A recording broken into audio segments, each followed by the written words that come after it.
កូនពីណាគេវៃគេឆ្លងខ្នល់ឆ្លងអីវាព្រមឆ្លងតែផុតទេជីចោះជីឡើងអត់ខ្លាចម៉ូតូប៉ះហេ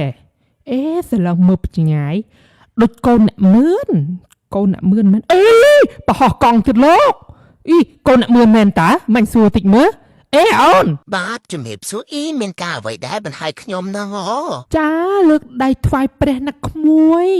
អាយុវែងមីងចង់សួរក្មួយឯងថាមិនបានក្មួយឯងហ្នឹងពេលគេច្រឡងខ្នល់ជីទៅជីមកហើយនៅឆ្លៀតបោះកង់ចឹងទៀតក្មួយ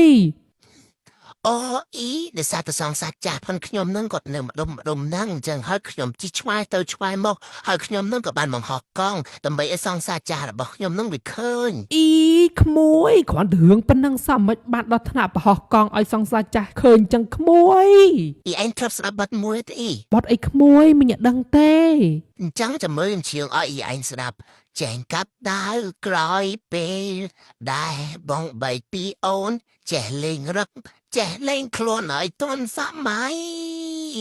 បដូរពីប្រុសរុំទុំខ្លាចជាប្រុសកាប់ដាវយ៉ាងស៊ីវិល័យធ្វើឲ្យថ្លៃផ្លាបដូរដៃយកសង្សារបាត់ហ្នឹងអ៊ីឯងធ្លាប់ស្ដាប់អត់អ៊ីបត់នឹងអ៊ីមិនដែលឮទឹកក្មួយហើយក្មួយឯងចេះតាមពីណាគេ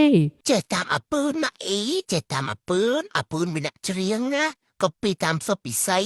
ហូយអ៊ីអើយបានហើយសភាប៉ុណ្ណឹងបានអ៊ីខ្ញុំប្រញាប់ប្រទេសហើយម៉ាញខ្ញុំចាំអូក្មួយទៅចឹងក្មួយទៅដល់ទៀតនឹងតម៉ៃក្មួយឯងមិនបន់ឲ្យមួងបន់អីអ៊ីខ្ញុំស្ដាប់បដិលសោះក្មួយពេលក្មួយឯងបោះកង់ហ្នឹងអ៊ី live វីដេអូតើហើយ live វីដេអូហ្នឹងម៉ែក្មួយឯងហ្នឹងចូលមើល live ផុនអ៊ីដែរហើយគាត់ប្រាប់អ៊ីហ្នឹងប្រាប់ក្មួយឯងឲ្យប្រញាប់ទៅផ្ទះលឿនតិចទៅព្រោះទៅដល់ផ្ទះគាត់មានបន់ឲ្យបន់គាត់មានច្រើនណាស់ក្មួយហើយមានតាំងពីកាងភ្ជួរក្អាវប្រទេសអានៀបហើយនឹងខ្សែក្រវ៉ាត់ក្មួយអាហ្នឹងសិតតរបស់ធម្មតាតែគាត់មានអារបស់កំពូលហ្នឹងមានដូចជាកំបិតមេតបគូនអ៊ីងមានដបងផុនមហាទេពស្មើមេសុនឧខងអូក្មួយមួយទៀតហើយគឺរំពាត់វាយទេវតារបស់ចិញ្ចយាក្មួយទៅដល់ផ្ទះនឹងតែមានបន់ហ្នឹងហ្មងអ៊ីយ៉ានៅមិននៅមកចាក់រូបម៉ែកូនគេឲ្យឆ្លោះគ្នាអញ្ចឹងអ៊ីឯងបាយក្មួយប្រញាប់ទៅផ្ទះទៅម៉ែកំពុងចាំឯក្មួយ